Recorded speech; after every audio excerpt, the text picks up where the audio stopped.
seated.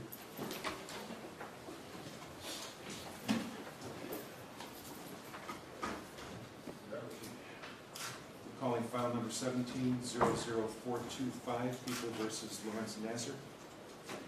Good morning, Your Honor. Robin Liddell on behalf of the people with the Michigan Attorney General's Office. Good morning, Your Honor. Molly Blythe standing in for Shannon Smith and Matt Newberg today on behalf of the defendant, Dr. Lawrence Nassar. Could you spell your last name for me, please? It's B-L-Y-T-H-E. Thank you, Ms. Blair.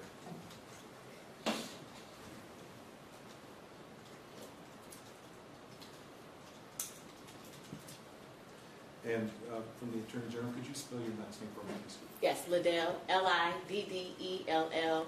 Thank you, Ms. Liddell.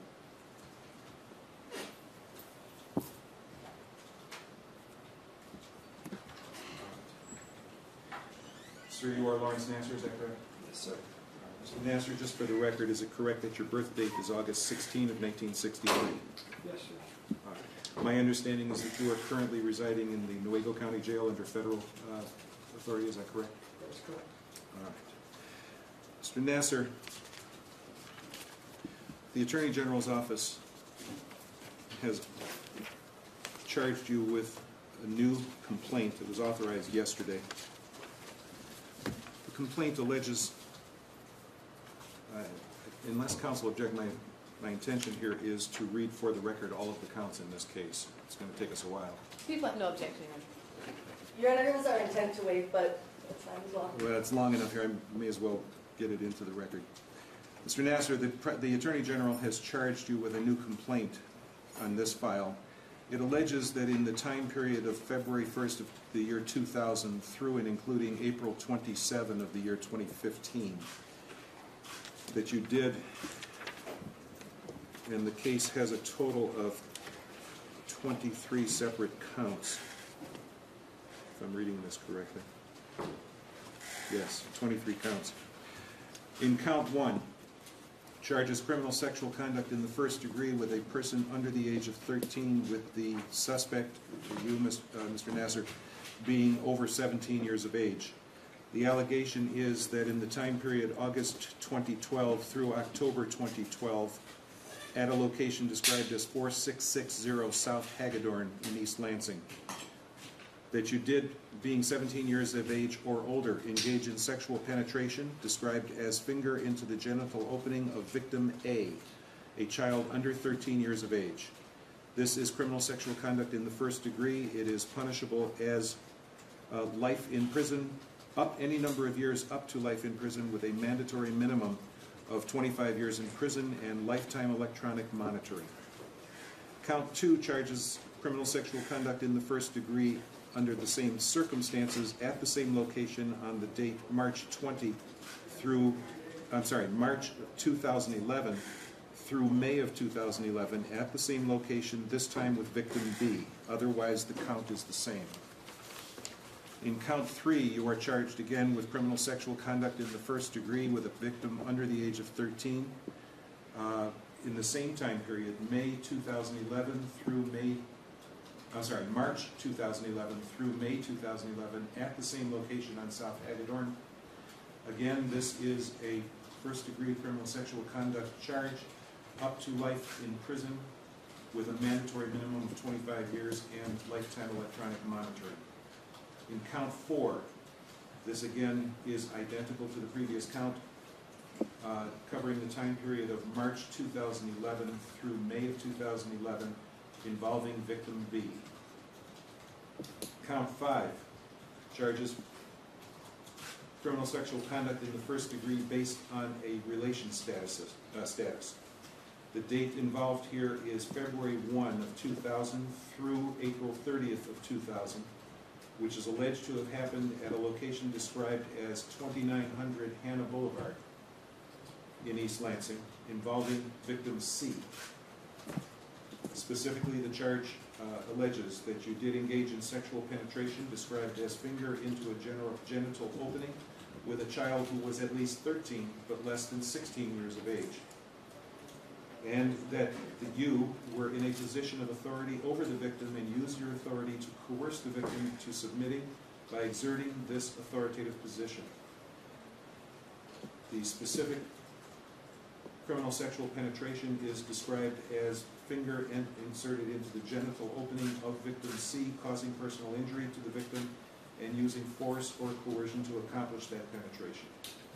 This again is charged as criminal sexual conduct in the first degree. It is a felony, punishable by any number of years up to life in prison with mandatory lifetime electronic monitoring. The only difference here is that it does not appear to have the mandatory 25-year minimum. Count 6 alleges the same allegations again for the date of February 1st, 2000 through April 30th of 2000 at the 2900 Hannah Boulevard location with respect to victim C.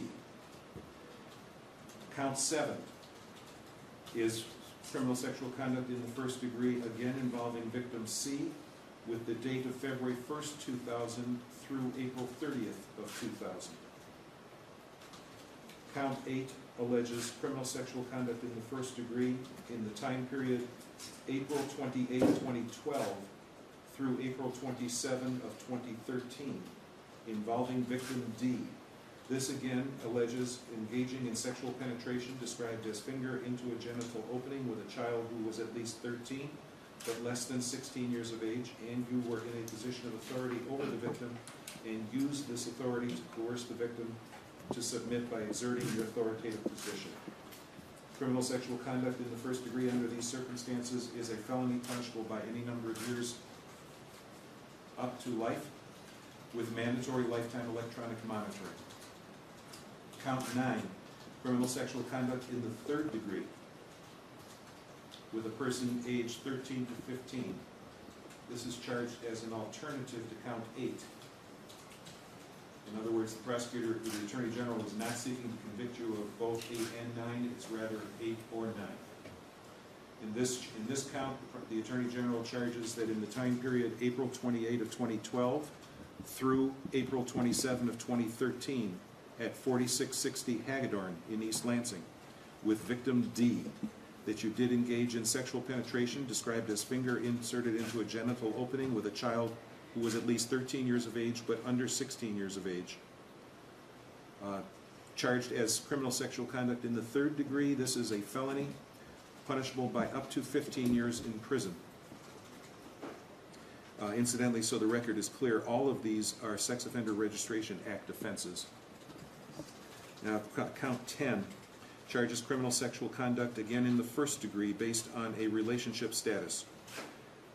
In the time period January 1 of 2013 through April 27 of 2015 at the location described as 4660 Hagedorn in East Lansing with victim E. The allegation is that you did engage in sexual penetration described as finger into a genital opening with a child who was at least 13 but less than 16 years of age, and you were in a position of authority over that victim and used your authority to coerce the victim to submit by exerting your authoritative position. Again, this is charged as criminal sexual conduct in the first degree. The penalty is any number of years up to life in prison with mandatory lifetime electronic monitoring. Count 11, criminal sexual conduct in the third degree as an alternative to count 10.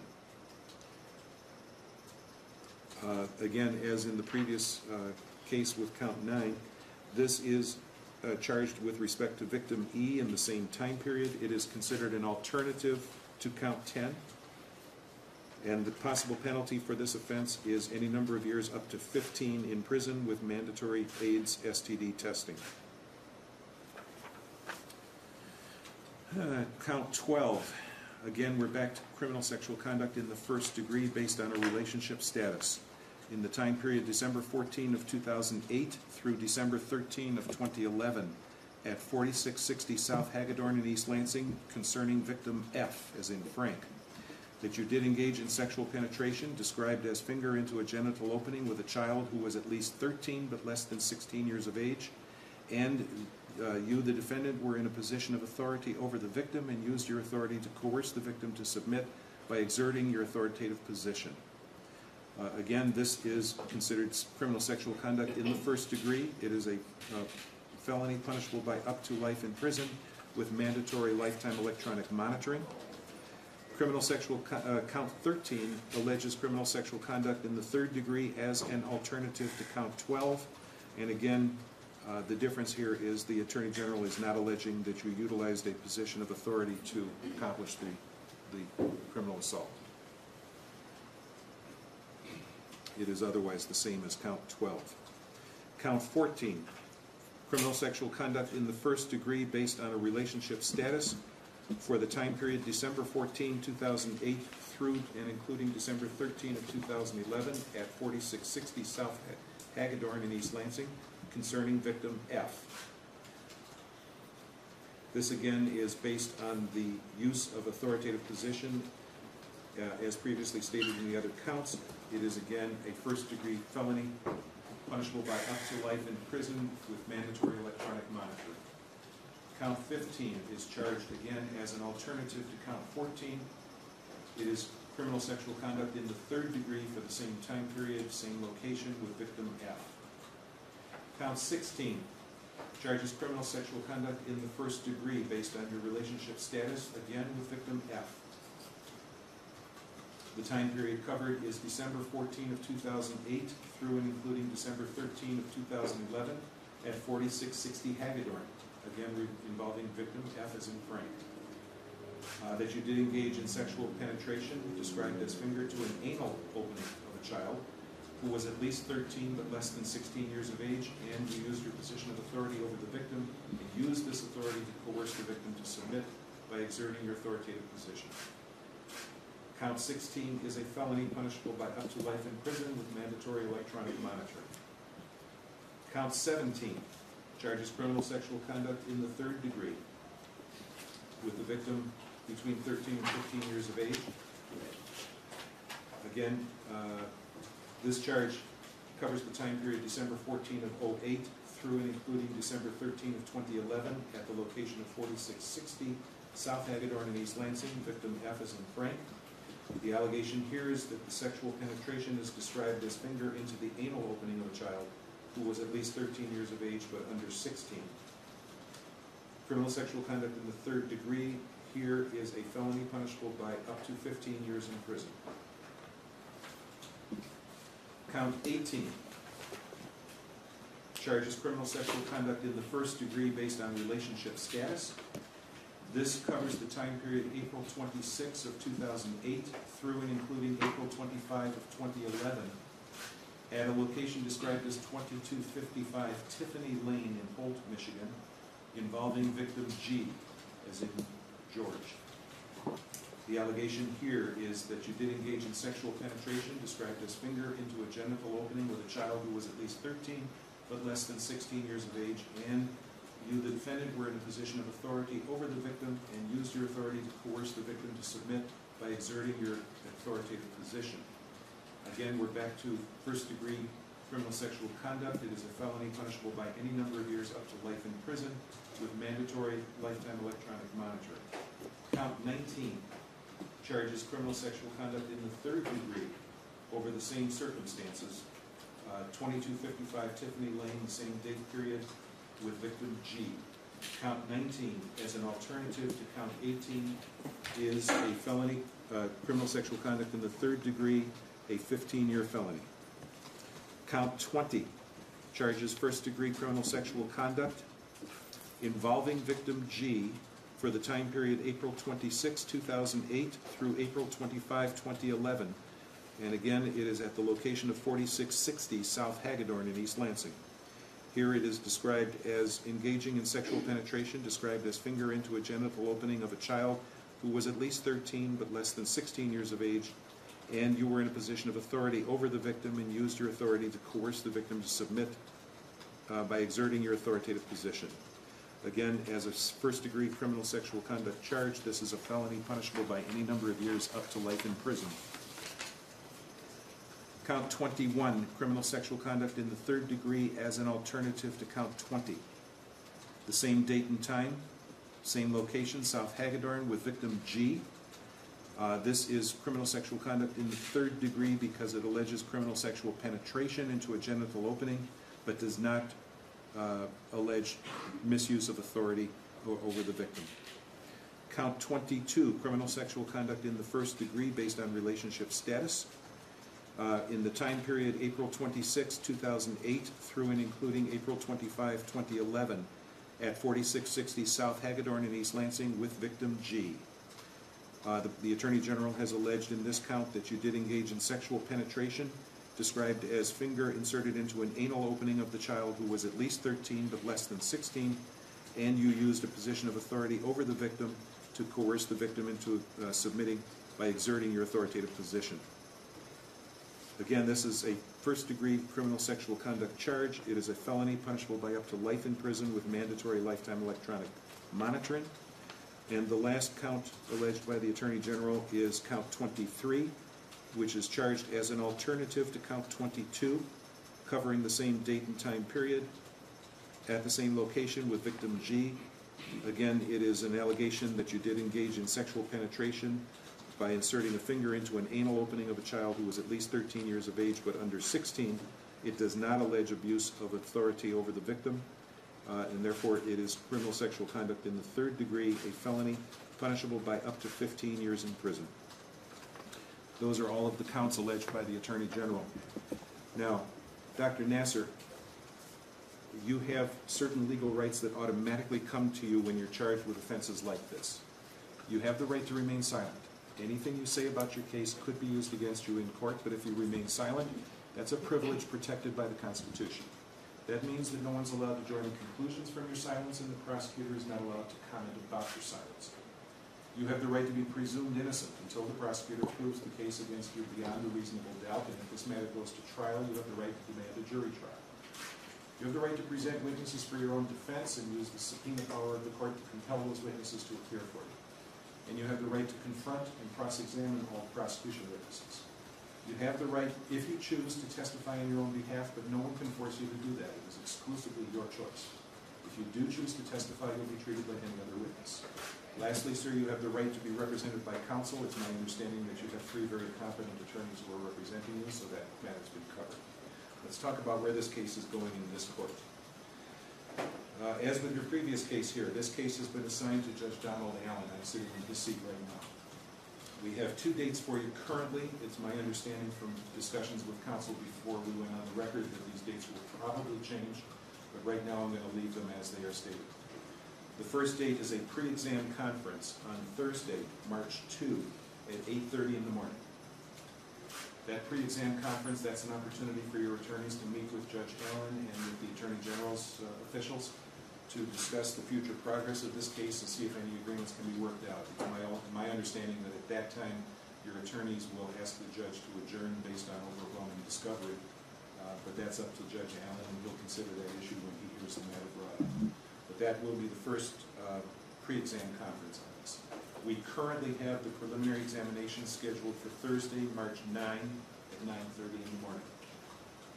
In all honesty, I'd be stunned if that date is held to, but we've got it on the record, so we'll start with that.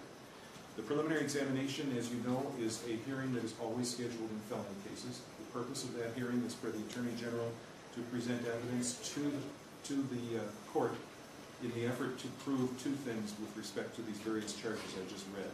The first is probable cause to believe that they or others are true, exist, and the second is probable cause to believe that you are the person responsible for these events.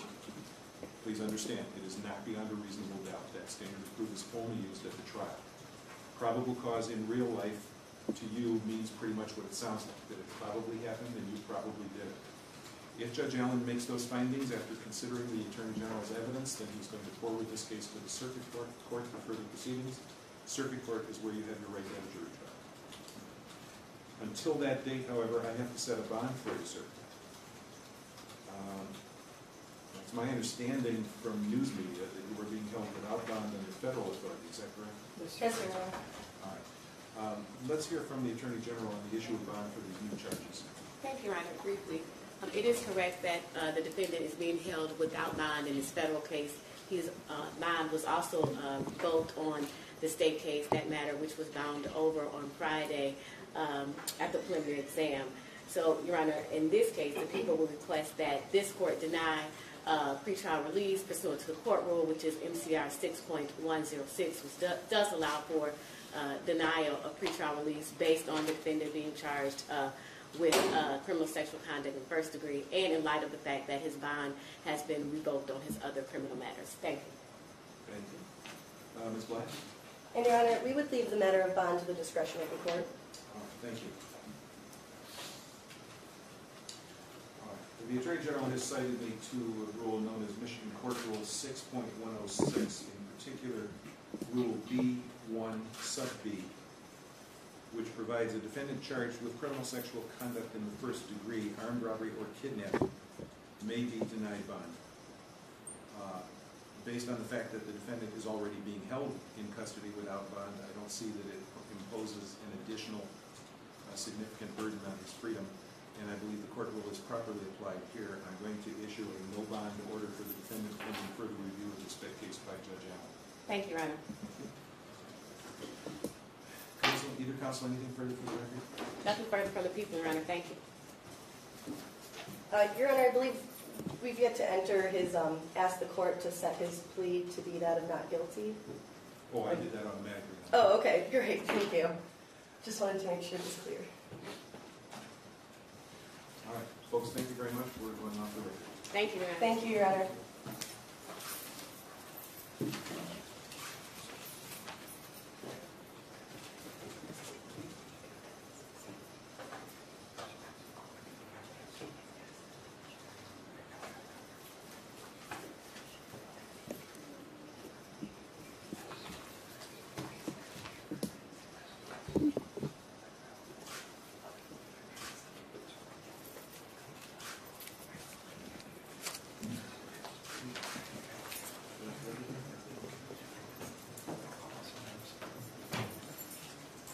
Officers, you're aware that there's a fingerprint order? I'm sorry, Your Honor, did you say something? I was talking to the officers. The court issued a fingerprint order for the defendant.